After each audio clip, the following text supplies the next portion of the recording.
सर्वांना सस्नेह जय जिजाऊ जय हरी. मी ज्योतिताई जाधव, राहणार शिंदखेड राजा. काल अंतरवाळी सराटी या जालना जिल्ह्यातील जालनाजवळ असलेल्या एका गावामध्ये अशा पद्धतीने अमानुष लाठीचार्ज मराठा आरक्षणासंबंधी जे आंदोलन चालू होतं त्या ठिकाणी करण्यात आला. त्याचा जाहीर निषेध या ठिकाणी आम्ही सर्वजण करत आहोत.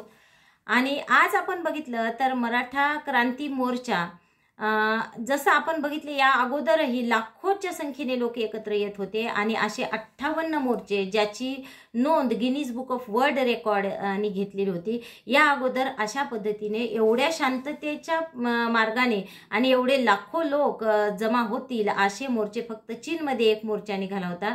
त्यानंतर ते भारतामध्ये आणि तेही महाराष्ट्रात मराठा समाजाने करून दाखवलं होतं. त्यामुळे याची नोंद संपूर्ण जगाने घेतली होती आणि अशा पद्धतीने या मोर्चावर काल अमानुष असा लाठीचार्ज करून अगोदरचे जे काही आपल्या शांततेच्या संविधानिक पद्धतीने मोर्चे निघाले त्या मोर्चांना ती जी घटना होती जागतिक स्तरावर जे काही नोंद होती त्याला एक प्रकारे काळिमा फासण्याचं काम या शासनानं केलेलं आहे. काल आपण बघितलं तर 3-4 दिवस होता त्यांचा उपोषणाचा. त्यांचंही आंदोलन अतिशय शांततेने आणि संविधानिक रित्या चालू होतं.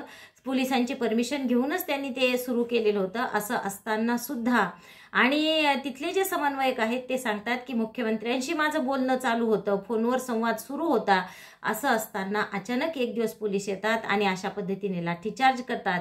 हे अतिशय अमानुष कृत्य या ठिकाणी घडून आलेलं आहे आणि त्याचा आम्ही जाहीर निषेध करतो. सगळ्यात महत्त्वाची गोष्ट इथं ही आहे की याची चौकशी व्हावी असं अनेक जणांनी सांगितलेलं आहे. अनेक जणांनी मत मांडलंय की याची चौकशी झाली पाहिजे की हे आदेश कोणी दिले होते. पण इथं चौकशीचा प्रश्नच उरत नाही. आपल्याला माहिती आहे पोलीस प्रशासनाला कोण आदेश देऊ शकतं, पोलीस प्रशासन कोणाच्या आदेशावर काम करतं हे तर आपण नक्कीच जाणतो. त्यामुळे एक गोष्ट आपण लक्षात घेतली पाहिजे की हा जो काल लाठीचार्ज झालेला आहे, काल जी काही त्या ठिकाणी हिंसा झालेली आहे, अक्षरशः गोळीबार त्या गावामध्ये झाला. एवढं तर काही म्हणजे आंदोलनाला हिंसक वळण आलेलं नव्हतं की तुम्ही असे म्हणजे गोळीबाराच्या तयारीने त्या गावामध्ये गेले किंवा तुम्ही जर ते व्हिडिओ बघितले तर अक्षरशः पोलीस सुसज्ज होऊन आलेले होते हेल्मेट सहित. त्या ठिकाणी स्वतःचं प्रोटेक्शन करून आणि स्वतःला इजा होणार नाही अशा तयारीने त्या ठिकाणी पोलीस फोर्स पाठवण्यात आलेली होती आणि त्यांनी अमानुष अशा बसलेल्या लोकांवर तिथे लाठीचार्ज केला.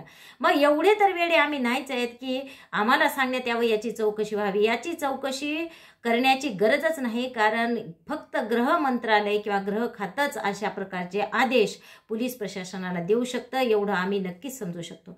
त्यामुळे ही जी काही काल घटना घडलेली आहे तिला केवळ आणि केवळ आपल्या राज्याचे गृहमंत्री जबाबदार आहेत आणि त्यांनी त्यांच्या पदाचा राजीनामा दिला पाहिजे. या अशा पद्धतीची मागणी मी या व्हिडिओतून आपल्यासमोर करत आहे. आपण बघितलं की हिंसक वळण लागलं आता पुन्हा म्हणलं जाते. मला तर असं वाटतं की कदाचित ही एक अशी खेळी असावी की आपण अशा पद्धतीचं जर काही समजा एकत्र येत असतील हे लोक, हजारोच्या संख्येने येतात, मग लाखोच्या संख्येने येतात, हे शासनाने अगोदर बघितलेलं आहे. पण याला अशा पद्धतीने जर आपण प्रतिकार करून बघितला किंवा अशा पद्धतीने काही उत्तर देऊन बघितलं तर संपूर्ण महाराष्ट्रात काय प्रतिक्रिया उमटते, कदाचित ही त्यांची टेस्टिंगही असू शकते असं मला वाटतं की असं जर केलं तर महाराष्ट्रात काय होऊ शकतं. पण असा जर कोणी राजकारणी विचार करत असतील तर त्यांनी आमच्या नादाला अजिबात लागू नये, कारण आमच्या रक्तातच पराक्रम आहे हे त्यांनी विसरू नये. एवढंच नाही तर आपण बघितलं की संपूर्ण महाराष्ट्रामध्ये आज महाराष्ट्र बंद, बऱ्याच शहरांमध्ये आज महाराष्ट्र बंद आहे. आम्ही जर का एकदा उतरलो तर किंवा आम्ही जर हिंसाच करायचं, जिथं टायर जाळले तिथले सुद्धा व्हिडिओ मीडियामध्ये दाखवले जात आहेत. बस जाळल्या हे मला मान्य आहे काही ठिकाणी, कारण आम्ही किती दिवस शांत बसायचे की जे काही आंदोलक आहेत त्यांच्यावर तुम्ही लाठीचार्ज करता, त्यांच्या महिलांचे डोके फोडताय आणि तरी तुम्ही आमच्याकडून अपेक्षा करता की आम्ही शांतच राहिलं पाहिजे. तर याला कुठं ना कुठं तरी हिंसक वळण लागणारच होतं आणि हिंसक वळण लागलं याला कारणीभूत कोण आहे तर प्रशासन आहे. कारण प्रशासनानं जर अशा पद्धतीचा लाठीचार्ज केला नसता तर तिथं हिंसक वळण लागलंच नसतं. पण महाराष्ट्रामध्ये अशा पद्धतीने याला हिंसक वळण लागलं तर याला जबाबदार फक्त प्रशासनच आहे. कारण कारण शेवटी मी जसं सांगितलं की पराक्रम तर आमच्या रक्तात आहे. तुम्ही जर हेच करायचं ठरवलं असेल तर पोलीस फोर्सच काय, तुम्ही सगळी मिलिटरी बोलवली तरी तुम्ही कमी पडाल.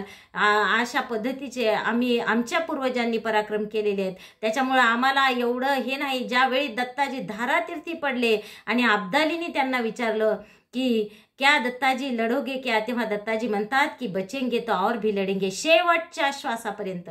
तर ते रक्त आज आमच्यामध्ये आजही आहे. त्यामुळे कुणीही असा गैरसमज करून घेऊ नये किंवा अशा पद्धतीने ज्यावेळी आम्ही संविधानिक पद्धतीने तुमच्या पुढे येतो, आमच्या मागण्या मान्य करतो, त्यावेळी तुम्ही सुद्धा आम्हाला तेवढ्याच आदराची आणि त्याच लेवलची वागणूक देणं आम्हाला अपेक्षित आहे. आणि तुम्ही जर अशा पद्धतीने निर्मनुष्य लाठीचार्ज करत असाल, अमानुष असे लोकांचे डोके फोडत असाल. आता मी एक व्हिडिओ पाहिला, त्याच्यामध्ये साहेब म्हणतायत लोक, साहेब मारू नका हो, साहेब मारू नका हो. म्हणजे जे लोक लाठीचार्ज करतायत त्यांना साहेब म्हणतायत. हे केवळ आणि केवळ फक्त मराठा समाजामध्ये होऊ शकतं. आणि अशा पद्धतीने जर शासन इथूनही पुढे याची नोंद घेत नसेल, याच्यावर कुठलाही विचार करत नसेल, तर येणाऱ्या काळामध्ये मात्र शासनाला हे नक्कीच जड जाईल. एवढं सांगते आणि या ठिकाणी थांबते. जय जिजाऊ, जय शिवराय. धन्यवाद.